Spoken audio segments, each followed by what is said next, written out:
8 წლიანი კვლევის შემდეგ ქართულ მეცნიერთა აღმოჩენა მსოფლიოს სამეცნიერო წრეების და მედიის ყურადღების ცენტრში მოექცა. დმანიში 2005 წელს აღმოჩენილი უძველესი ადამიანის მეხუთე თავის ქალა ამერიკული ჟურნალ Science-ის გარეკანზე დაიბეჭდა.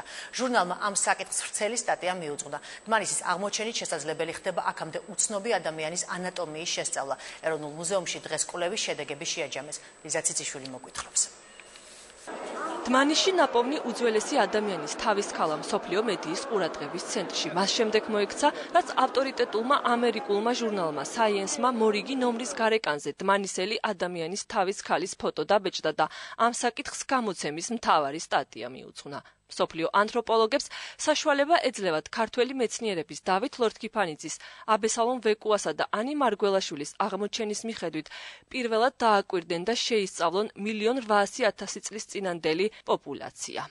თქვენ ხედავთ CNN, Figaro, National Geographic, New York Times, RIA Novas, ყველაფერი მთელი მსოფლიო ყველა კუთხიდან ამ ახალ ამბავს აჩვენებს. ანუ საქართველო დღეს არის ყურადღების ცენტრში მეცნიერები. უძველესი ადამიანის მეხუთე თავის ქალის კვლევა 8 წელია მიმდინარეობს. თავის ქალა 2005 წელს დმანისის გათხრების მეორე უბანზე ბაზალტური დედაქანის თავზე არსებულ გეოლოგიურ ფენაში აღმოჩნდა.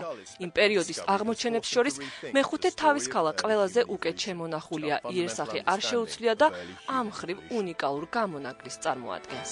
იყო გამეფებული აზრი, რომ ადამიანი წარმოიშვა 2.200.000 წლის წინ აფრიკაში, იქვე ცხოვრობდა მთელი 1.5 წლის მანძილზე, შემდეგ გადმოვიდა ევრაზიაში. ადამიანის ევოლუცია ჩვენ დმანისის აღმოჩენიდან უნდა დავიწყოთ. ბევრი რამ შეცვალა ამან. მეცნიერების ვარაუდით დმანიში ნაპოვნი უძველესი ადამიანის ცხოვრება ხანგრძლივი და რთული უნდა ყოფილიყო. თავის ქალა დმანისის კოლექციას მრავალფეროვნებას მატებს და ყველაზე შთამბეჭდავია. დმანიში აღმოჩენილი თავის ქალები ცხადყოფს, რომ აფრიკაში უძველესი ჰომოები არა სხვადასხვა, არამედ ევოლუციის ერთ ხაზს წარმოადგენდნენ.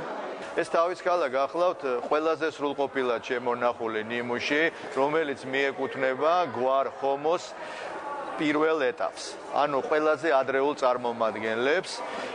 ხუთივმა თავის ქალამ ერთად მოგვცა საშუალება დაგვენახა ის ელემენტები, რომელიც აქამდე წარმოდგენილი იყო როგორც ცალკეული სახეობების ნიშნები. საქართველოში პირველად 1993 წელს ჩამოვედი და ვმუშაობდი ქართველ კოლეგებთან ერთად 3 წლის მანძილზე. დმანისის სილამაზე და იქ აღმოჩენილი უძველესი ადამიანის ნაშთები უძველესი დროიდან ევოლუციის პროცესებზე მიუთითებს და საქართველოს უნდა იამაყოს ამ აღმოჩენით. დმანიში ნაპოვნ თავის ქალებს საქართველოსთვის მსოფლიო აღიარება მოაქვს. ეროვნულ მუზეუმში დმანიში ნაპოვნ თავის ქალასთან ერთად 1.800.000 წლით დათარიღებული ცხოველთა ნაშთები და ქვის იარაღები გამოიფინა. თბილისში ამ დროისათვის 50-მდე უცხოელი მეცნიერი იმყოფება, რომლებიც ყურადღებით სწავლობენ ქართულ მეცნიერთა აღმოჩენას, რომელიც ამერიკული ჟურნალ Science-ის აზრით კიდევ დიდხანს იქნება მეცნიერთა ყურადღების ცენტრში.